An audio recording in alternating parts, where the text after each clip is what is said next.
오늘 우리가 볼 고린도전서 15장 마지막 부분인데 우리는 15장을 가지고 6주 동안 했습니다. 그만큼 15장이 굉장히 중요합니다. 오늘도 우리가 봐야 할 주제는 부활에 대한 주제입니다. 부활을 공부하면서 우리가 반드시 기억해야 될 요점이 뭐냐 하면, 첫째는 예수님의 부활은 그냥 허상이 아니라 역사적인 사실이라는 겁니다. 두 번째, 왜 그러냐면 바울이 살아있을 당시에도 부활을 목격한 사람들이 많이 있었거든요. 두 번째는 예수님의 십자가 죽음과 부활은 복음의 핵심이 된다는 사실입니다. 그 다음에 예수님의 부활은 부활의 첫 열매가 되셔서 우리 또한 예수님처럼 부활하게 된다는 확신을 갖게 해주셨다는 사실입니다. 네 번째는 만약에 부활이 없다면 우리의 신앙은 아무것도 아니게 되고 우리가 세상에서 가장 불쌍한 자가 되는 겁니다. 마지막으로 우리가 부활할 때 우리의 지금 몸과 같은 그런 몸이 아니라 부활할 때는 썩지 않고 강하며 영광스러운 그러한 영적인 몸을 가지게 된다라는 사실을 오늘 보여주고 있다라는 겁니다. 지난 시간에 사람이 어떻게 부활하는가에 대해서 우리가 살펴보면서 살려주시는 영이신 그리스도로 말미암아 우리가 부활할 때 지금의 몸이 아니라 다른 몸으로 썩지 않고 영광스러우며 아주 강한 몸으로 변화될 거라는 것을 우리는 생각해 보았습니다. 오늘은 승리를 주시는 하나님께서 그 부활의 나라, 곧 하나님의 나라를 어떻게 유업으로 받게 하시는지를 살펴보도록 하겠습니다. 먼저 50절입니다. 시작. 형제들아, 내가 이것을 말하노니 혈과 육은 하나님 나라를 이어받을 수 없고 또한 썩는 것은 썩지 아니하는 것을 유업으로 받지 못하느니라. 사도 바울은 혈과 육은 하나님의 나라를 이어받을 수 없다 이렇게 말하고 있습니다. 여기서 혈과 육을 우리말로 하면 혈은 피혈자잖아, 육은 살이잖아. 그러니까 피와 살이, 이 피와 살을 가지고 있는 몸 가지고는 하나님 나라에 갈 수 없다라는 겁니다. 그런데 이 살과 피는 우리가 이 땅에 살 때만 피가 필요하고 살이 필요하지, 이 썩어질 육체를 가지고는 하나님 나라를 이어받을 수 없다라는 사실입니다. 여기서 썩을 것을 번역한 헤푸도라라고 하는 그 헬라어는요, 지금 썩어서 부패가 진행되고 있는 상태를 말할 때 쓰는 말입니다. 그러니까 지금 죽어서 부패가 진행되고 있는 시체라 할지라도, 아니면 혈과 육을 현재 가지고 있는 살아있는 사람이라 할지라도 이러한 형체를 가지고서는 하늘나라에 갈 수 없다라는 것을 말하고 있는 겁니다. 그런데 우리 인간은 다 혈과 육을 가지고 있는 사람들이고 범죄한 아담의 후손들입니다. 아무리 좋은 것을 잘 먹고, 재벌들이 얼마나 좋은 것만 골라서 먹겠습니까? 그리고 이번에 보니까 화장품도 100 얼마짜리가 있는지 저는 몰랐어요. 맨날 5,000원짜리 스킨만 사다 보니까. 그런데 그런 거를 발라서 그 사람들이 영원히 사느냐? 아니라는 거예요. 성경에 보니까 969세를 살은 무드셀라도 결국 어떻게 돼요? 죽었습니다. 죽었다는 건 뭐예요? 썩었다라는 걸 말하는 거예요. 또한 부활을 증거한 다윗도 결국은 죽어서 지금 어디 있어요? 무덤 속에 있어요. 그러나 죄로 인하여 사망 아래 살고 있는 우리 인간이 이렇게 죽을 수밖에 없는데, 스스로의 노력을 가지고는 하나님 나라에 갈 수도 다시 부활할 수도 없는데 우리 이 몸을 가지고 하나님 나라를 유업으로 받을 수 없습니다. 그러나 참빛 되신 예수님께서 오셔서 우리를 그 하나님 나라를 유업으로 삼게 하신다는 사실입니다. 오늘 요한복음 1장 9절에서 12절에 보니까 참빛, 곧 세상에 와서 각 사람에게 비치는 빛이 있었나니 그가 세상에 계셨으며 세상은 그로 말미암아 지은 바 되었으되, 하나님이시라는 거예요. 그 하나님이 이 세상에 왔으나 세상이 그를 알지 못하였고 자기 땅에 오매 자기 백성도 경동치 않았다. 그러나 그 이름을 믿는 자에게는 하나님의 자녀가 되는 권세를 주셨다고 말씀합니다. 예수님께서 이 땅에 오셨지만 아무도 영접하지 않습니다. 그 영접한 자는 바로 하나님의 자녀가 되고 하나님의 아들의 권세가 주어지기 때문에 하늘나라를 유업으로 받을 수 있는 겁니다. 그러니까 뭐로? 하나님을 믿음으로. 그 나라를 유업으로 받는다는 겁니다. 이어지는 13절 말씀 요한복음 그 13절에 보니까 1장 13절에 보니까 이는 혈통으로나 육정으로나 사람의 뜻으로 나지 아니하고 오직 하나님께로 난 자들. 아멘. 하나님께서 택하시고 하나님께서 부르신 자들이 하나님 나라를 유업으로 받을 수 있다라는 겁니다. 그러니까 우리가 가지고 있는 혈통이나 이 육신이나 육정을 가지고는 또 사람의 뜻을 가지고는 그 나라에 들어갈 수 없다라는 겁니다. 그러면 어떻게 구원을 받습니까? 마태복음 1장 9절에서 26절 보니까 19절에서 26절 보니까 19장 26절을 보니까 예수께서 저희를 보시며 가라사대 사람으로는 할 수 없으되 하나님께서는 다 할 수 있다. 이 말은 왜 하셨냐면 부자가 천국 갈 수 있느냐 없느냐 그 말씀을 하실 때에 부자가 하늘나라에 들어가는 것은 낙타가 바늘귀로 들어가는 것보다 더 어렵다고 하셨어요.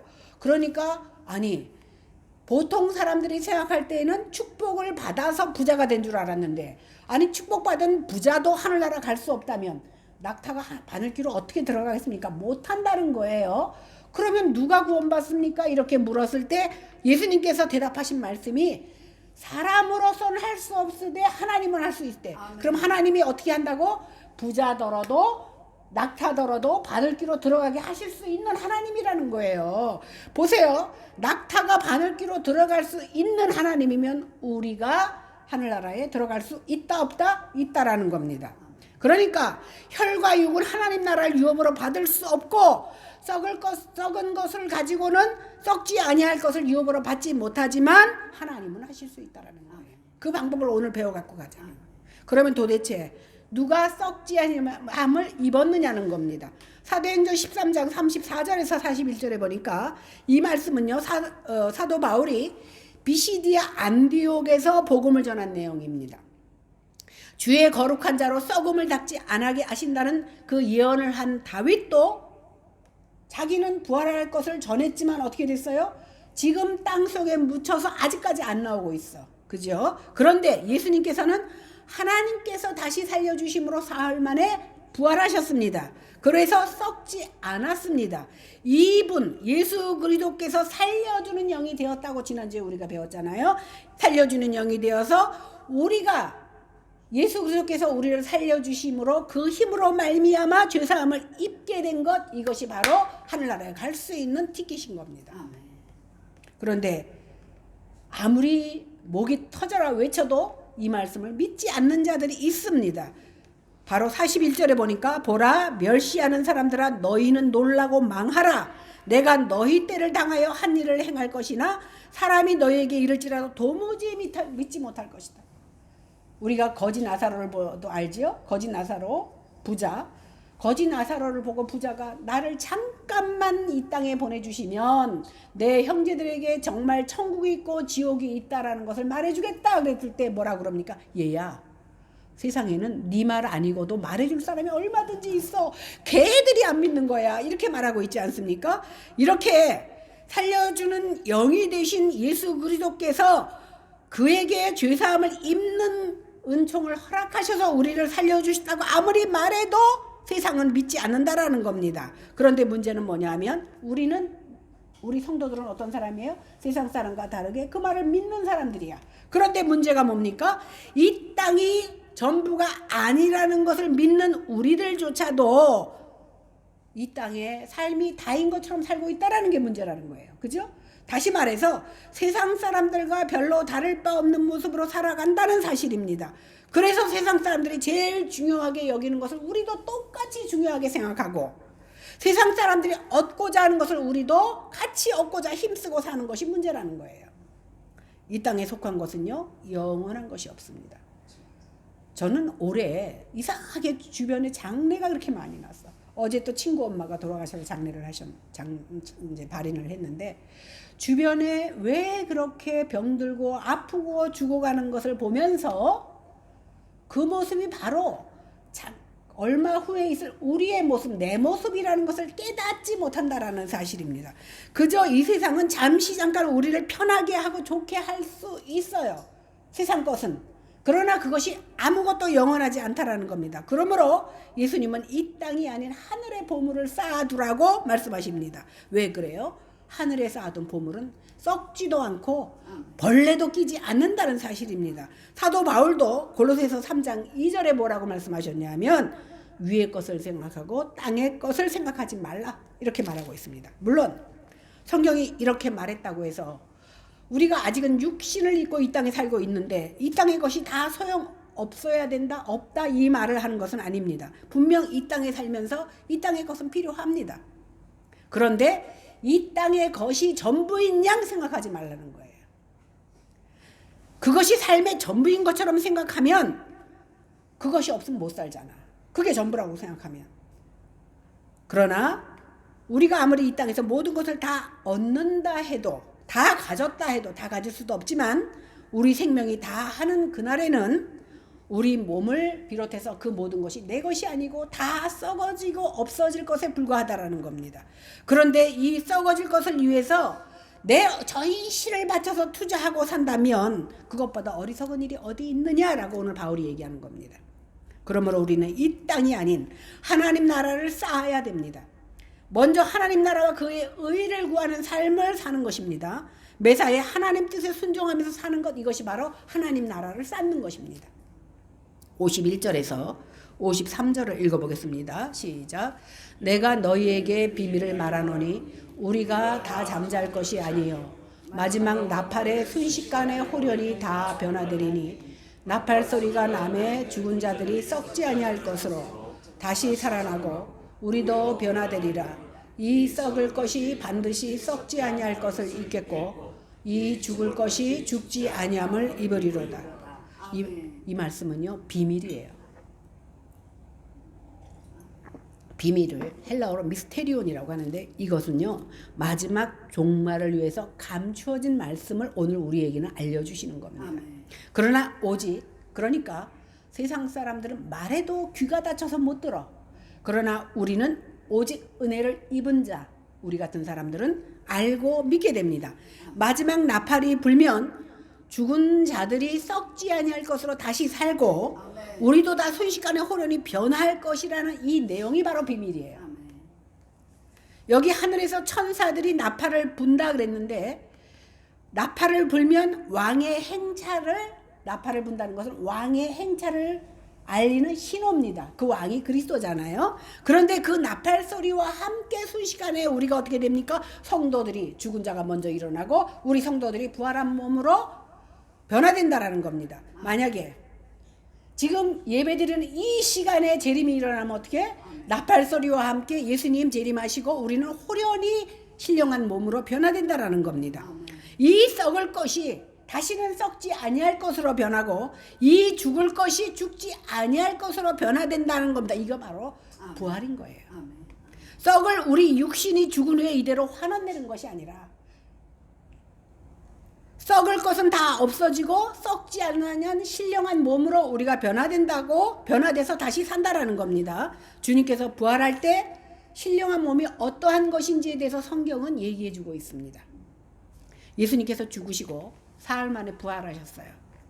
마가의 다락방에 제자들을 찾아오시는데 오늘 요한복음 20장에 보니까 2번 찾아오셔요. 그런데 제자들이 예수님이 십자가에 끌려갈 때부터 이제 겁에 질렸어. 그러니까 다락방에 숨어서 어떻게 해요? 누가 와도 없는 듯이 문을 꼭 걸어 잠그고 있었습니다. 그런데 갑자기 보니까 예수님이 들어와 계시는 거예요.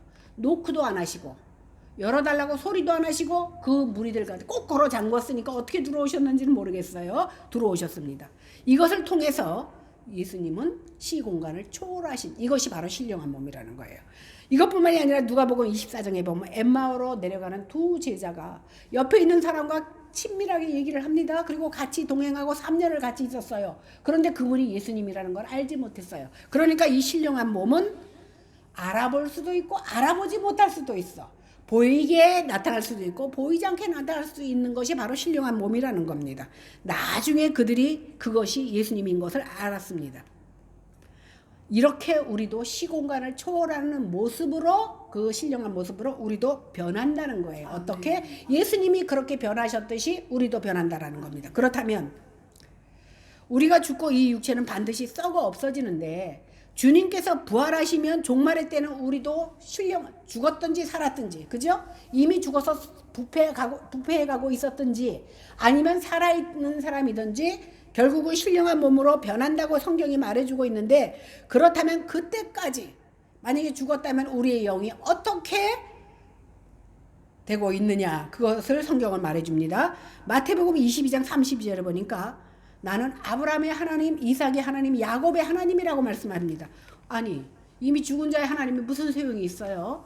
이렇게 하나님께서 모세에게 말씀하시자 모세는 또 이스라엘 백성들에게 너희가 믿는 하나님은 아브라함의 하나님, 이삭의 하나님, 야곱의 하나님, 너희 조상의 하나님이라고 말해주니까 이스라엘 백성들은 뭔 뜻인지도 모르지만 아무튼 그분을 이름으로 기도를 합니다. 그런데 오늘 하나님께서 아브라함, 이삭, 야곱의 육체는 썩어 사라졌지만 그들의 영은 하나님 품에 살아있다라는 것을 오늘 예수님께서도 이 말씀을 인용해서 말씀하고 있습니다. 누가복음 16장에 보면 오늘 부자와 나사로가 나오죠. 둘 다 죽었지만 한 사람은 천국에, 부자는 지옥에. 부자가 지옥에서 보니까 자기네 집에서 맨날 자기가 흘린 거 개가 먹다가 남은 것만 주워 먹던 그 나사로가 아브라함의 품에 안겨 있는 거예요. 이것을 통하여서 아브라함이 우리는 죽어 없어졌다고 생각했지만 어디에 계시다고? 하늘나라에 계셔. 죽은 나사로를 안고, 이것을 통해서 그들의 영은 하나님 품에 있다라는 것을 우리는 알 수 있습니다. 그 다음에 마태복음 17장에 보면 변화산에서 예수님이 변화하실 때 엘리야가 모세가 하늘로부터 천사들이 있고 내려오는 것을 봅니다. 사실 모세는 1400년 전에 모압 땅에서 장사 지낸, 이미 1400년 전에 죽은 그 모세가 엘리야와 함께 하늘에서 내려오는 것을 본 거예요. 그러면 그들이 죽었다는 거야, 안 죽었다는 거야? 그들의 육체는 죽었지만 그들의 영은 하나님의 품에 있다라는 겁니다. 아멘. 예수님께서도 십자가에 달려 돌아가실 때 양쪽 강도가 있는데 오른쪽 강도를 향하여 내가 오늘 나와 함께 낙원에 있으리라고 말했습니다. 그러니까 우리가 죽으면 우리의 육체는 흙으로 돌아가지만 우리의 영은 하나님 나라에서 하나님 품에 있다가 마지막 날에 이미 죽어서 오래된 죽은 자와 더불어 어떻게 몸이 신령한 몸을 입고 주님의 신령한 몸을 입었을 때 비로소 우리 주님의 구원이 완성된다라는 사실입니다. 그런데 신령한 몸을 입었을 때 그러면 어떻게 알아볼까? 지난주에 우리가 7 형제에 대한 얘기도 했잖아요. 누구의 아내가 될 것인가? 7 형제에 대해서도 얘기했는데, 그러면 우리가 서로를 알아볼까 하는 의문이 듭니다. 영은 영끼리 알아봅니다. 그러니까 신령한 몸은 서로를 알아보게 돼요. 생각해 보세요. 사람들이 죽을 때 막 너무 나이 먹어서 쭈글쭈글하고 병든 몸으로 다시 부활한다 그래봐요. 그러면 속으로 아유 부활하고 싶지 않을 거예요. 장애자, 제가 아는 장애자 중에 정말 평생을 기어다니는 분이 있어요. 그런 분이 부활하는데 또 장애자로 부활한다 그러면 아마 부활 안 하고 싶을 거예요. 그런데 우리가 잘 알 수는 없지만 우리는 신령한 몸으로 부활합니다. 아멘. 아까 뭐라 했어요? 영광의 몸, 강한 몸으로 부활한다고 그랬습니다. 그래서 바뀌었어. 과거에 우리 엄마가 아니야. 그러나 신령한 몸은 신령한 몸을 신령한 영끼리 알아본다라는 사실입니다. 이렇게 성도란 세상이 모르는 이러한 비밀을 알고 있는 사람들이 바로 성도예요. 아멘. 우리가 죽을 몸이 주님의 재림과 함께 호련히 순식간에 썩어지지 아니할 그리스도의 영광스러운 형상을 입게 됩니다. 그래서 주님의 날이 속히 임하기를 바라며 탄식하며 몸의 구속을 기다리는 사람들, 그들이 바로 우리 성도들인 겁니다. 54절 보겠습니다. 시작. 썩을 것이 썩지 아니함을 입고 이 죽을 것이 죽지 아니함을 입을 때에는 사망을 삼키고 이기리라고 기록된 말씀이 이루어지리라. 아니 누가 사망을 삼키고 누가 이긴다는 말입니까? 이 말씀은요, 이사야서 25장 8절 말씀을 인용한 말씀입니다. 25장 8절에 보니까 사망을 영원히 멸하실 것이라 주 여호와께서 모든 얼굴에서 눈물을 씻기시며 그 백성의 수치를 온 천하에 제하시리라고 합니다. 이 말씀에 보면 사망을 영원히 멸하신다라고 이사야 선지자가 벌써 예언했습니다. 사망이 이김에 삼킨 바 되는 것입니다. 곧 사망을 잡아먹는 거예요. 예수 그리스도의 십자가로 이미 사망의 권세를 이겨버렸습니다. 뱀의 머리를 상하게 해버린 겁니다. 이미 창세기 3장 15절에 말씀하셨죠. 뱀의 머리를 상하게 하고 사망을 삼켜버리는 것입니다. 55절에서 56절입니다. 시작. 사망아 너의 승리가 어디 있느냐? 사망아 내가 쏘는 것이 어디 있느냐? 사망이 쏘는 것은 죄요 죄의 권능은 율법이라. 사실 이 말씀을 15장 54절부터 56절 말씀을 제가 옛날에 연초선 목회할 때 목사님한테 들었어요. 사망아 너의 승리가 어디 있느냐? 이 말씀을 들었는데 그 다음날 약간 모자란 자매가 기차에 쳐서 죽었어요. 그래서 그 사망을 설교한 것이 참 꺼렸던 그런 생각이 있는데, 이 세상에 육체를 입고 있는 사람은 다 죽습니다. 죄의 삭은 사망이기 때문에 모든 사람에게서 죽음이 왕노릇하기 때문에 우린 죽음의 종이잖아요. 그래서 죽을 수밖에 없습니다. 오늘 55절과 56절에 보니까 쏘는 것 이렇게 말하고 있잖아요. 이 쏘는 것을 번역한 헬라어 켄트로는 쉽게 말하면 독침과 같은 겁니다. 그 케냐 선교사 우리가 후원하고 있잖아요. 그 케냐에 보면 전갈이 많대요. 아프리카 땅에. 이 전갈에 독침 같은 치명적인 상처를 주는 것이 바로 독침입니다. 사망은 죄라는 독침을 우리를 둘러싸고 위협하고 쏘고 넘어뜨립니다. 이 죄가 사라지면 죽음은 더 이상 우리를 해치지 못할 겁니다. 예수님께서 십자가의 죽으심으로 우리는 죄에서 이미 노임을 받았습니다. 우리가 죄에서 노임을 받았다는 건 뭐예요? 사망은 무기를 잃어버렸어. 더 이상 우리에게 상처와 고통을 줄 수 없습니다. 그러므로 우리가 예수 그리스도 안에서 마지막 날 신령한 몸을 입고 부활할 때, 그때는 이렇게 말하는 거예요. 사망아 너의 승리가 어디 있느냐? 사망아 네가 쏘는 것이 어디 있느냐? 왜? 이제 내가 죽었지만 우리에게 살려주는 영을 주시는 그리스도로 말미암아 우리가 살아났어. 아멘. 죽지 않는 몸으로 살아났을 때는 사망을 향하여 손가락질하면서 말하고 있는 거예요. 사망아 너 승리가 어디 있느냐? 너 끝까지 승리 못했다는 거예요. 사망아 내가 쏘는 독침이 어디 있느냐? 비웃는 겁니다.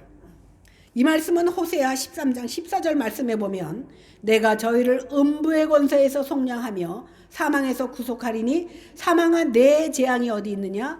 음부가 내 멸망이 어디 있느냐? 뉘우침이 내 목전에 스물이라. 사망아 너의 이기는 것이 어느냐? 사망아 너의 쏘는 것이 어디 있느냐? 이렇게 하는 호세아 선지자의 말씀이 이렇게 응하게 되는 거라는 거예요. 예수를 통하여서.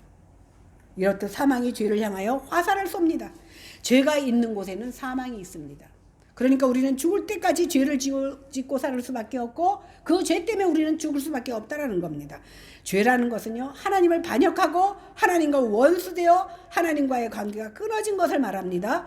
죄로 인해서 아담이 죽었습니다. 우리는 그의 후손으로 태어났기 때문에 우리도 죽습니다. 이렇게 죄로 인해서 죽는다는 규정을 만든 것이 바로 율법입니다. 그런데 죄의 권능은 율법인데 이 율법을 통해서 우리가 죄가 죄인 줄을 알 수 있지만, 그지요? 율법은 뭐예요? 결국은 헌법처럼 너 사람을 죽이면 몇 년형 이렇게 나온처럼 내가 죄를 지었다는 것을 율법은 알려주지만 그 율법이 우리를 구원시키지는 못한다는 사실입니다. 따라서 우리가 그리스도 안에서 신령한 몸으로 승리하면서 죽음을 이긴다는 것이 뭐예요? 죄를 이긴다는 것이고, 죄를 이긴다는 것은 죄의 정죄하는 모든 율법으로부터 해방되는 것을 말하는 겁니다. 그러므로 누구든지 예수 그리스도 안에 있는 자는 결코 정죄함이 없습니다. 죄와 사망에서 그리고 율법에서 해방되었기 때문입니다. 그러므로 이렇게 율법에서 해방된 자들이 어떻게 고백합니까? 57절입니다. 시작. 우리 주 예수 그리스도로 말미암아 우리에게 승리를 주시는 하나님께 감사하노니. 여기서 보니까 바울이 우리 주 예수 그리스도로 말미암아 이김을 주시는 하나님께 감사한다, 승리를 주시는 하나님께 감사한다고 합니다. 부활한다는 것은요, 단순히 몸이 다시 살아나가는 것만 얘기하는 것이 아닙니다. 그 이상으로 죄와 사망의 노예였던 우리가 죄와 사망을 이기는 최후의 승리를 주시는 은총이 바로 부활인 거예요. 이 고백과 감사로 인해서 하나님께 영광을 돌릴 수밖에 없는 겁니다. 그래서 우리가 부활신앙이 있어야만이 지금 나에게 주신 고난을 이길 수 있는 겁니다. 우리가요, 찬송가 중에 보면 예수 나를 위하여 또 나의 갈 길 다가도록 예수 인도하시니 나의 영원하신 기업 생명보다 귀하다 주의 음성을 내가 들으니. 이거 다 한 사람이 작사한 거예요. 이분은요 2000곡 정도를 작사했다고 합니다. 미국의 뉴욕 출신의 여류신 페니 크로스비라는 여자가 있어요. 이 여자는 태어난 지 6개월 만에 시력을 잃고 평생을 앞을 보지 못하고 삽니다. 그런데도 그는 계속해서 하나님을 찬양하는 찬양시를 2000곡이나 지었고 찬송가에 이 사람의 곡이 제일 많이 수록되어 있습니다. 어떤 사람이 묻습니다. 크로스비에게 만약에 하나님이 당신에게 지금 내 눈을 뜨게 해줄까? 라고 물으시면 얼마나 좋겠습니까? 그랬더니 이 사람이 뭐라 그랬냐면 만약에 하나님이 지금 나에게 크로스비야 내가 내 눈을 뜨게 해주랴? 그러면 저는 아닙니다. 괜찮습니다. 라고 말하겠대요.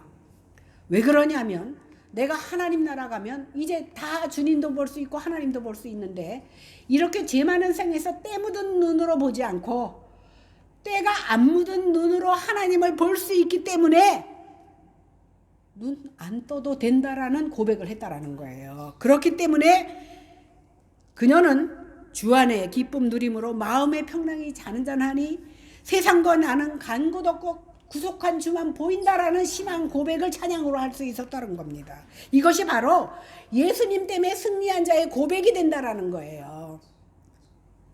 죽은 자의 부활을 역설해온 사도 바울은 이제 결론적으로 우리에게 권면합니다. 58절입니다. 시작. 그러므로 내 사랑하는 형제들아 건실하며 흔들리지 말고 항상 주의 일에 더욱 힘쓰는 자들이 되라. 이는 너희 수고가 주 안에서 헛되지 않은 줄 알미라. 이제 부활에 대한 가르침을 마칩니다. 그러면서 마지막 권면이 견실하며 흔들리지 말라고 말씀하고 있는 겁니다.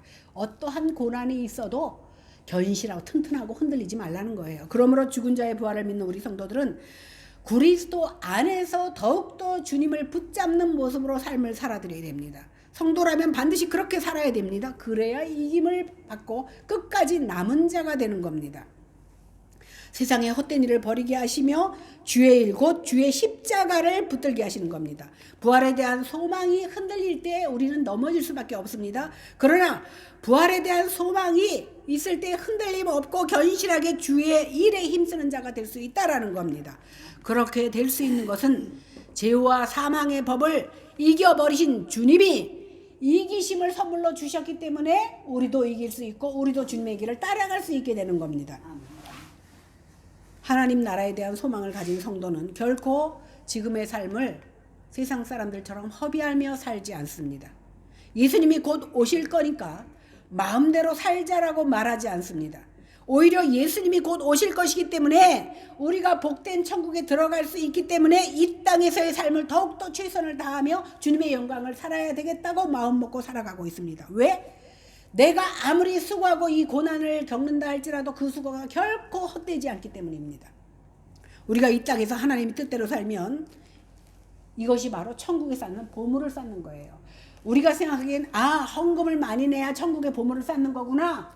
물론 그것도 하늘에 보물을 쌓는 것이지만 우리가 하나님의 뜻대로 살아나가는 것, 이것이 바로 천국의 보물을 쌓는 겁니다. 우리가 이 땅에서 주님의 말씀에 순종하며 산 것은 결코 헛되지 않습니다. 주님의 말씀을 따라 한 우리의 순종과 헌신 충성은 하나님 나라에서 빛나는 보물로 쌓여져 있다라는 사실이에요. 없어지는 거 아닙니다. 우리가 한 헌신, 봉사, 주님을 위해서 희생하고 손해본 그 모든 것이 다 하늘나라에 쌓여있다라는 사실입니다. 이 땅에서 우리의 수고를 하나님께서 귀하게 여기시고 그 땅에 갔을 때, 하늘나라 갔을 때 우리를 칭찬해 주십니다. 그러므로 부활을 믿는 우리는 이 땅에서 더욱 힘써서 주님을 섬겨야 됩니다. 비록 열매가 보이지 않고 당장 변화가 보이지 않더라도 우리는 끝까지 가야 합니다. 그러면 하나님께서 반드시 열매를 보여주신다는 사실입니다. 오늘 말씀을 되새기면서 혈과 육을 가지고는 절대로 하나님 나라에 갈 수 없다라는 사실을 기억하고 썩어 없어질 이 세상 것에 너무 마음을 뺏기지 않는 저와 여러분들이 되시기를 바랍니다. 이 땅의 보물이 아닌 하늘의 보물을 쌓다가 쌓고 살다가 주님 오시는 날에 우리 모두가 신령한 몸으로 변화될 수 있는 그 소망을 가지고 오늘도 살아나가는 저와 여러분들이 되기를 바랍니다.